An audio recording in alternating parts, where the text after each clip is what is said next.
Hi welcome back to my channel. ఈరోజు కథ మాంగళ్య బంధం 15వ భాగాన్ని వినేద్దాం. ఇంటికి వెళ్లేసరికి వెంకట్ గారు అందరినీ నవ్వుతూ ఆహ్వానించారు లోపలికి. వసుని దగ్గరికి తీసుకుని కుశల ప్రశ్నలు వేశారు. అందరూ కొంచెం టెన్షన్గానే లోపలికెళ్లారు. ఆ పెళ్లిళ్ల పేరమ్మ అక్కడే ఉండడంతో రాయబారాలు నడిపి మొత్తానికి పెళ్లి చూపుల కార్యక్రమం విజయవంతంగా నిర్వహించారు. ఎక్కడ కూడా గీత గారు ఒక్క మాట కూడా మాట్లాడకుండా ఉండడం అందరినీ ఆశ్చర్యపరిచింది. అలానే ఎంగేజ్మెంట్కి ముహూర్తాలు పెట్టేసుకున్నారు. వసుకి చెప్పలేనంత ఆనందం మనసంతా నిండిపోయింది. అందరికీ ఒకంత ఆశ్చర్యంగానే ఉంది గీతగారి ప్రవర్తన. కార్యక్రమం అంతా అయిపోయాక అర్జున్ ఫ్యామిలీ అంతా వెళ్తూ ఉంటే స్వర్ణ మొహం మాత్రం బాధగా ఉండడం గమనించి వసు ఒక్క నిమిషం అని స్వర్ణ దగ్గరికి వెళ్ళింది. స్వర్ణ అని తన భుజంపై చెయ్యి వేసింది వసు. స్వర్ణ వసు పిలుపుతో ఉలిక్కిపడి లేచి నించుంది. అక్క అంటూ ఏడుస్తూ వసుని హత్తుకుంది. వసు కంగారు పడుతూ ఏమైందిరా, ఎందుకు ఏడుస్తున్నావు అని అడిగింది. నన్ను క్షమించక్క అని ఏడుస్తుంది స్వర్ణ.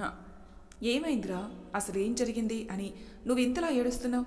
నీకు నచ్చిన వాడిని సొంతం చేసుకునే సమయంలో ఇంత బాధ ఏంటి అని అడిగింది. అది అమ్మా అమ్మా అంటూ ఎక్కిళ్ళు పెడుతూ ఈ పెళ్ళికి ఎలా ఒప్పుకుందో తెలుసా అక్క అంది. ఎలా అని అడిగింది. నీకు బావ ఏమీ చెప్పలేదా అంది ఆశ్చర్యపడుతూ. అర్జున నాకేం చెప్పలేదే, అసలు ఏమైంది సరిగ్గా చెప్పు అంది. అక్క, అమ్మ ఇంత సైలెంట్గా ఈ పెళ్లికి ఒప్పుకోవడానికి కారణం అర్జున్ బావ. ఆ రోజు మీరు చెప్పినట్లే పెళ్లిళ్ళ పేరమ్మ ఇంటికొచ్చి మామూలుగా సంబంధం వచ్చినట్టు కమల్ గురించి చెప్పింది. వెంటనే ఆమెని నానా మాటలనేసి పంపించేసిందమ్మ. ఆ నెక్స్ట్ డే బావ వచ్చాడు ఇంటికి. ఇప్పుడు నేను చెప్తా, మీరు వినండి ఆంటీ అంటాడు అర్జున్. చూడు అర్జున్, నువ్వెన్ని చెప్పినా ఈ పెళ్లి జరగదు అంటుంది గీత. జరగాలి అంటే ఏం చేయాలో, లేదంటే మీకేం కావాలో అడగండి అని అడిగాడు. అడిగినాక నువ్వు కాదంటే అంది గీత. నేను మాట ఇవ్వను, ఇస్తే పోయే వరకు మాట తప్పను అంటాడు అర్జున్. మంచిది, నేను నా కూతుర్ని ఒక డబ్బున్న సకల భోగాలు ఉన్న ఇంటికి కోడలు చేయాలని ఆశపడ్డాను. కానీ ఇది ప్రేమ అంటూ నా కళ్ళు కూల్చేసింది. అందుకే ఇప్పుడు అడుగుతున్నాను, నా కూతురు మీ ఇంటికి కోడలుగా రావాలంటే వసుకి ఉన్న పెద్ద కోడలి హోదా నా కూతురికి రావాలి. ఏదైనా, ఏ పని అయినా, ఏ ఆస్తి అయినా నా కూతురి తర్వాతే అది ఉండాలి. మొత్తానికే నా కూతురు చేతికి మీ ఇంటి తాళాలు అప్పచెప్పాలి. ఇందుకు నువ్వు ఒప్పుకుంటే నాకేం అభ్యంతరం లేదు అన్నారు. అర్జున్ చిన్నగా నవ్వి, సరే ఆంటీ, మీరన్నట్టుగానే మొత్తం నా మరదలికి అక్కడ సర్వ హక్కులు రాసిస్తాను అన్నాడు నిమిషం ఆలోచించకుండా. అంతేకాదు, మీ నాన్న అమ్మకి సంబంధించిన ఆస్తి మొత్తం నా కూతురు పేరు మీద రాయాలి. బాగా ఆలోచించుకో, నీకు కానీ ఆ వసుకి వాట రాదు. సరే ఆంటీ, మొత్తం తనకే రాస్తాను, మాకేం వద్దు అన్నాడు. మాట కాదు, ఆధారం కావాలి నాకు అంది. ఒక అరగంట ఆంటీ అంటూ ఎవరికో ఫోన్ చేసి పేపర్స్ అన్నీ తెప్పించి అగ్రిమెంట్ రాసి సంతకం చేసి గీత గారికి ఇస్తూ ఇప్పుడైనా ఒప్పుకుంటారా అన్నాడు. గీత ఆ పేపర్స్ అన్నీ చదివి ఒక నవ్వు నవ్వి, సరే చూసుకోవడానికి ఎప్పుడు రావాలో ఫోన్ చేస్తాను అని చెప్పారు. కానీ ఒక్క మాట ఆంటీ, మీరు అడిగినట్టు ఇదంతా చేయడానికి కారణం నా తమ్ముడు ప్రేమ. అలానే నా భార్యని ఇంకొకసారి తక్కువ చేసి మాట్లాడితే మాత్రం మీకు మర్యాద దక్కదు, అది గుర్తుపెట్టుకోండి అని చెప్పి వెళ్తాడు అర్జున్. ఇదంతా వెంకట్ గారు లేని టైంలో జరుగుతుంది. కానీ స్వర్ణ మాత్రం ఇంట్లో ఉండడంతో అంతా వింటుంది. తను వింటుంది అన్న సంగతి ఇద్దరికీ తెలీదు. స్వర్ణ అర్జున్ వెళ్తుంటే పరిగెత్తుకుంటూ వెనక్కి వెళ్ళి అర్జున్ని ఆపుతుంది. బావా ఆగు అంటూ ఏడుస్తుంది. హే స్వర్ణ, ఇక్కడే ఉన్నావా? నీకు గుడ్ న్యూస్, కమల్తో నీ పెళ్లి ఫిక్స్ అంటూ నవ్వుతాడు. నేనంతా విన్నాను, చూశాను కూడా బావా అని ఏడుస్తుంది స్వర్ణ. అరే ఊరుకో అమ్మా, ఎందుకు ఏడుస్తున్నావు? ఇప్పుడు ఏమైంది అని అన్నాడు.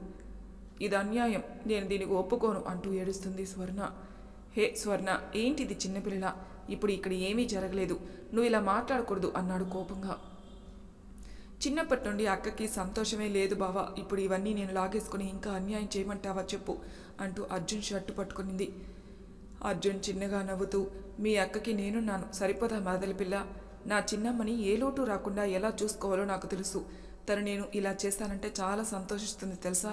కానీ నువ్వే చిన్నపిల్లలా ఏడుస్తున్నావు అంటూ దగ్గరికి తీసుకుని తల నిమురుతూ, ఏమీ ఆలోచించకుండా సంతోషంగా పెళ్లి చేసుకోవాలి, అర్థమైందా అంటాడు. నిజమే బావా, నీలాంటి భర్త దొరకడం నిజంగా మా అక్క అదృష్టం అంటూ సరే అని నవ్వుతుంది. ఇది జరిగిందక్క అంటూ ఏడుస్తుంది. అప్పుడు ఒప్పుకున్నా, ఇప్పుడు నాకు చాలా బాధగా ఉంది. కమల్కి తెలిస్తే నన్ను నేను క్షమించుకోలేను అంటుంది స్వర్ణ. అప్పుడే కమల్ వస్తూ, నాకు తెలుసు స్వర్ణ అంటూ నవ్వుతూ వచ్చాడు. స్వర్ణ షాక్గా చూస్తుంటే అన్నయ్య మొత్తం చెప్పాడు అందరికీ అన్నాడు. ఈసారి వసు కూడా షాక్. అందరికీ తెలుసా? అందరూ ఒప్పుకున్నారా అని అని ఆలోచిస్తూ నించునింది కమల్ని చూసి. వదినా, ఏమైంది నీకు? ఈ విషయం అన్నయ్య చెప్పే ఉంటాడుగా, అలా నించున్నావే అన్నాడు కమల్. వసు తేరుకొని, హా తెలుసు తెలుసు కమల్ అంటూ స్వర్ణ వైపు చూసి, నిజంగా మీ బావ చెప్పినట్టు నాకు ఇవేమీ అక్కర్లేదు. మీ బావని చూసుకుంటూ జీవితాంతం గడిపేయమన్నా గడిపేస్తాను. ఇదేం ఆలోచించకుండా హ్యాపీగా మన ఇంటికి రావడానికి ప్రిపేర్గా ఉండు అంటూ నవ్వుతుంది. వసు మాటలు బయట నుండి విన్న అర్జున్ నవ్వుకుంటూ లోపలికొచ్చి, చిన్నమ్మా ఏంటి లేటు, వెళ్దామా, మళ్ళీ చీకటి పడుతుంది అంటాడు. హా పదండి అంటూ స్వర్ణ వెళ్ళొస్తామమ్మా అని చెప్పి అర్జున్తో కదిలింది. కమల్ స్వర్ణని దగ్గరికి తీసుకుంటూ, పర్లేదు, నేను అనుకున్న దానికంటే మంచిగా ఉన్నావు, నాకు భారీగా 10% పనికొస్తావు అని కన్ను కొట్టాడు. నిన్ను అంటూ కొడుతుంది కమల్ గుండెలపై స్వర్ణ. హే ఆగవే బాబు అంటూ స్వర్ణాన్ని గట్టిగా హక్ చేసుకుని నుదుటి మీద చిన్నగా ముద్దు పెట్టి, లవ్ యూ డార్లింగ్, నా వైఫ్గా రావడం కోసం ఎదురు చూస్తూ ఉంటాను. ఈ ఏడుపు ప్రోగ్రామ్స్ ఆపేసి నా చందమామ ఇంకా అందంగా తయారు కావాలి, అర్థమైందా అంటాడు. అంటూ సిగ్గుపడుతూ నవ్వుతుంది స్వర్ణ. ఇంకా స్వర్ణ అలానే వెంకట్ గారు ఇద్దరూ వచ్చి వాళ్ళకి సెండ్ ఆఫ్ ఇస్తారు. ఆ రోజు వెంకట్ గారి ఆనందం అంతా ఇంత కాదు.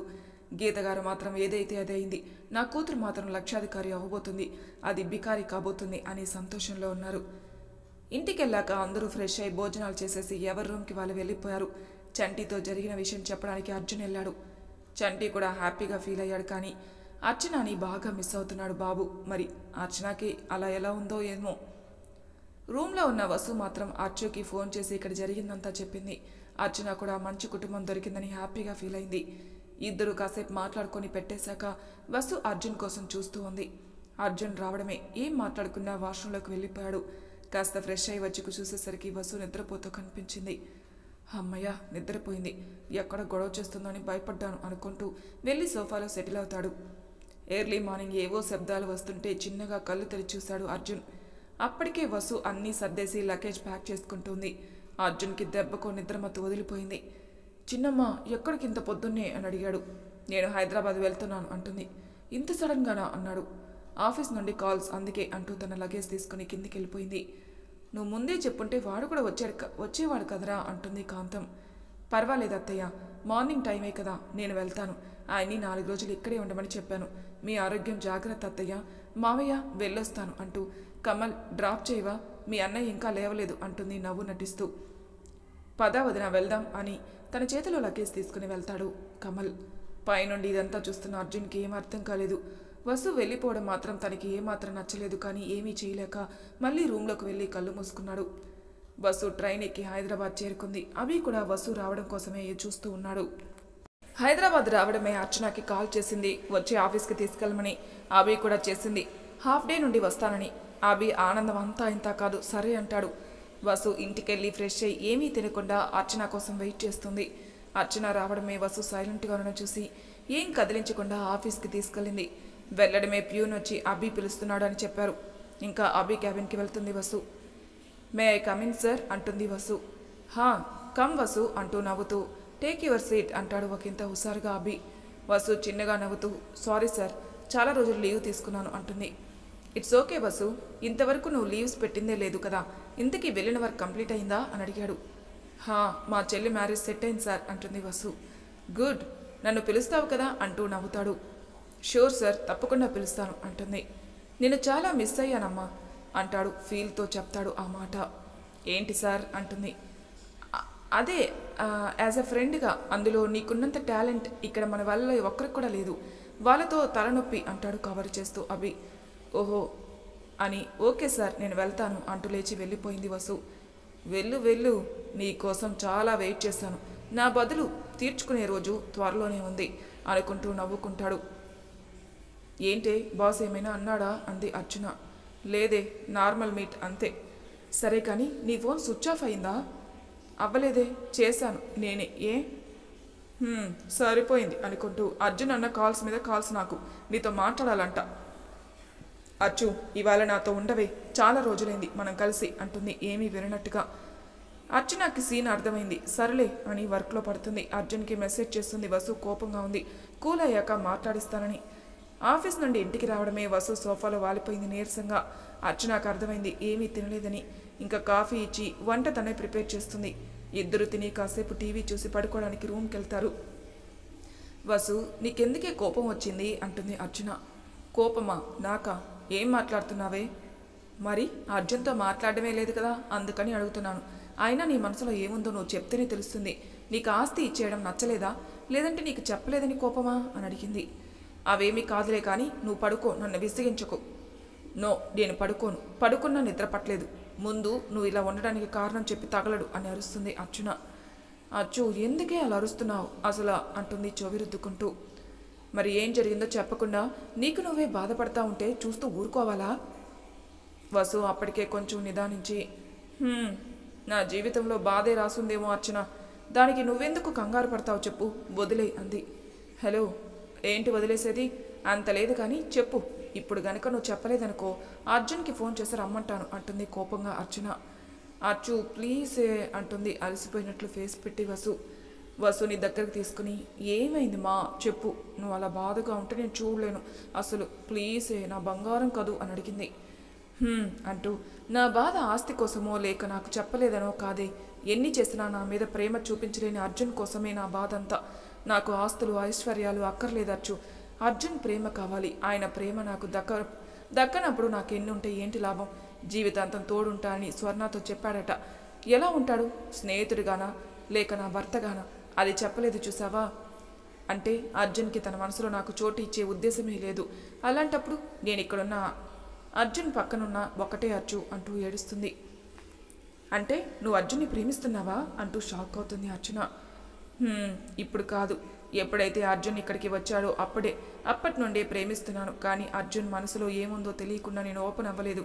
ఇప్పుడు అతని మనసులో ఎవరు ఉన్నారో తెలిసి తన కోసం ఎంతకాలమైనా ఎదురు చూద్దామనుకున్నాను. కానీ ఎప్పటికీ నేను అర్జున్ మనసులోకి వెళ్ళలేను. అంటే అది నా వల్ల కావట్లేదు అర్జు అంటూ అర్చనను పట్టుకుని ఏడుస్తూ చెప్పింది.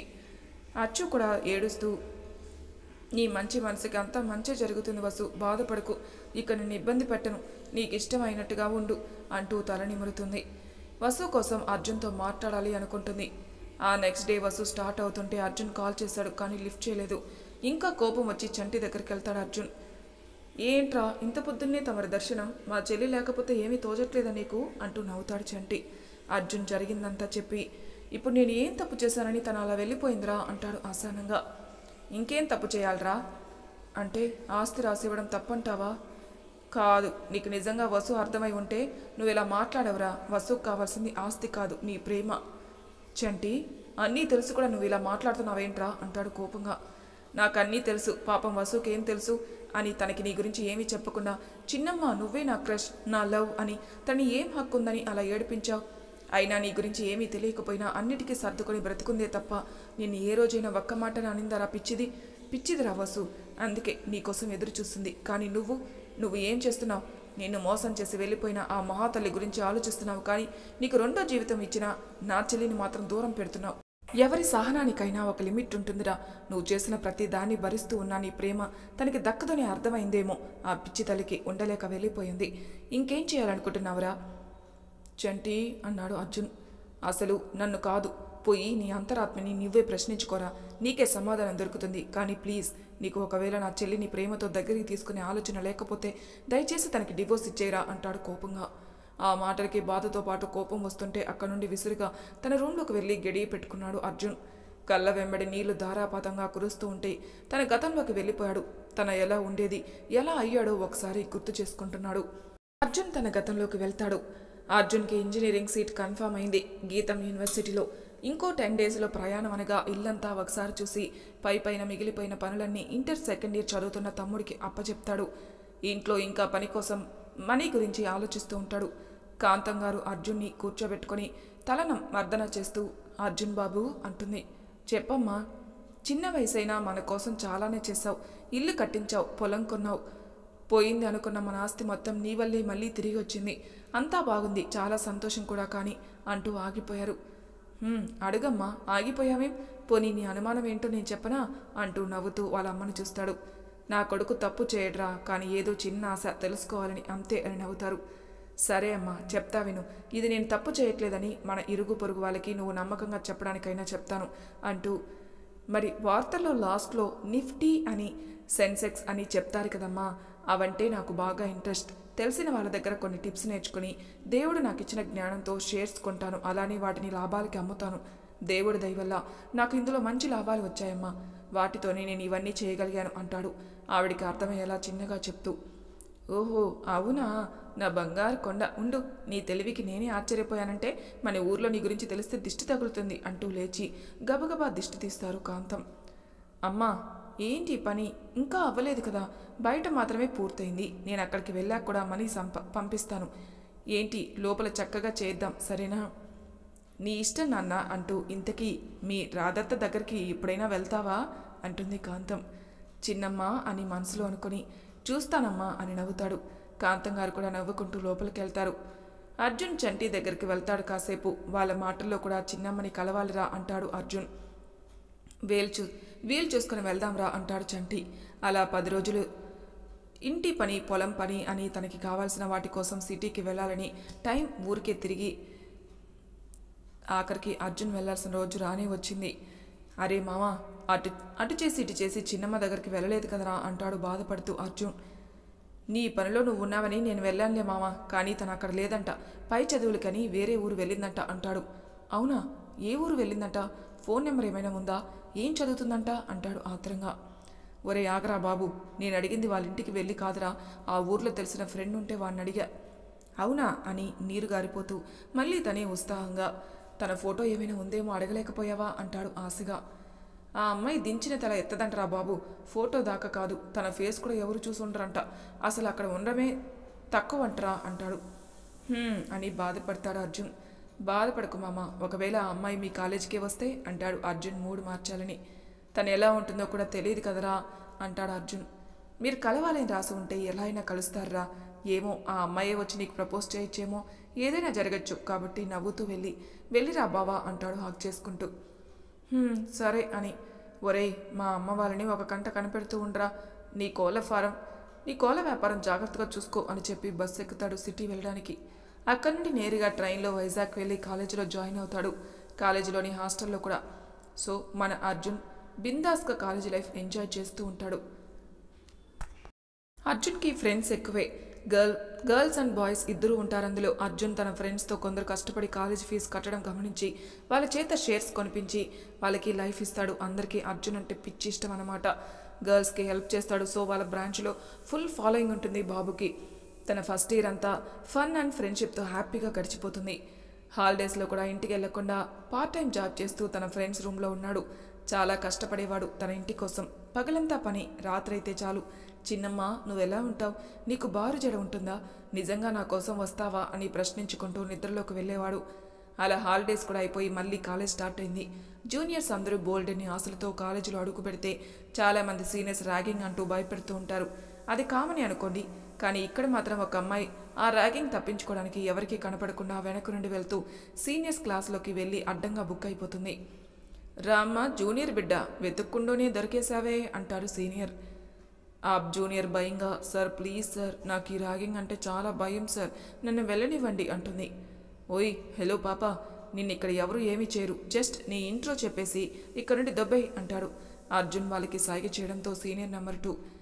అప్పుడు ఆ జూనియర్ ఊపిరి పీల్చుకుంటూ, నా పేరు అంజలి, మాది వైజాగ్లో గాజువాక, నాది పేమెంట్ సీట్, చదువంటే పెద్దగా ఇంట్రెస్ట్ లేదు, ఇంట్లో వాళ్ళు పోరు పడలేక ఇలా కాలేజీకి వచ్చాను అంటుంది కొంచెం భయంగానే. అర్జున్ అంతా వింటూ అప్పటి వరకు కళ్ళు మూసుకొని వింటున్నవాడు కాస్త ఇంత చక్కగా నిజాలు చెప్తుంది ఎవరా అని కళ్ళు తెరిచి చూస్తాడు. చక్కగా కలగల మొహంతో, అంతే అమాయకంగా కనిపిస్తుంది తనకి. ఇంకా తప్పదు అనుకుని లేచి అంజలి దగ్గరకు వచ్చి ఎదురుగా నించున్నాడు.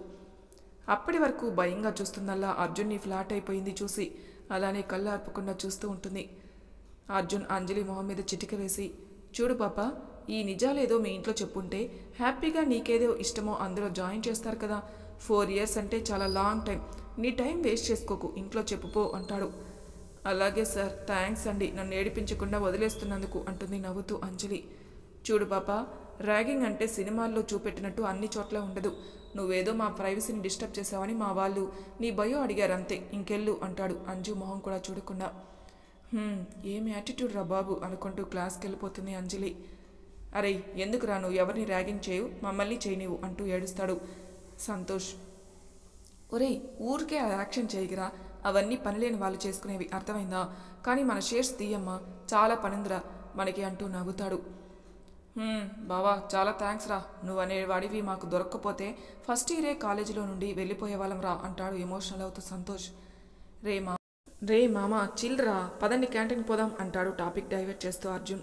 ఇంటికెళ్ళిన అంజలి మాత్రం అర్జున్నే తలుచుకుంటూ, ఏమున్నాడు రా బాబు, ఆ హైటు అచ్చం కొరియన్ డ్రామాలో హీరోల ఫుల్ యాటిట్యూడ్ చూపిస్తూ ఏం మాట్లాడాడు అసలు అనుకుంటూ అర్జున్ ఊహల్లో ఉండగా అంజలి ఫాదర్ అంజు బేబీ అంటూ పిలుస్తాడు. హా పప్పా అంటుంది Anju. How was the day, నీకు ఓకేనా ఇంజనీరింగ్ చేయడం, లేదంటే వేరే ఆలోచనలు ఏమైనా ఉన్నాయా అంటాడు తలనిమ్రుతూ. యాక్చువల్లీ డాడీ అంటూ అర్జున్ మాటలు గుర్తుకొచ్చి ముందు వద్దు అని చెప్పేద్దాం అనుకుంటుంది. కానీ అర్జున్ని మిస్ అవ్వడం ఇష్టం లేక, ఎలాగో ఇంట్రెస్ట్ లేదు అంటే పెళ్లి చేసేస్తారు అని ఆలోచించి, నాకు ఓకే ఐ క్యాన్ అంటుంది. హ్యాపీగా ఉంటుంది అంజలి ఫాదర్కి. Really baby I'm so happy రా బంగారం, రా భోజనం చేద్దాం అంటారు. అంజు హ్యాపీగా వెళ్తుంది. మరి తర్వాయి భాగంలో ఏం జరుగుతుందో నెక్స్ట్ ఎపిసోడ్లో తెలుసుకుందాం. అంతవరకు నా ఛానల్ సబ్స్క్రైబ్ చేయని వాళ్ళు ప్లీజ్ సబ్స్క్రైబ్ చేసుకోండి, లైక్ చేసి షేర్ చేయండి, మీ అభిప్రాయాలు నాకు కామెంట్ రూపంలో తెలియజేయండి. Thank you for listening.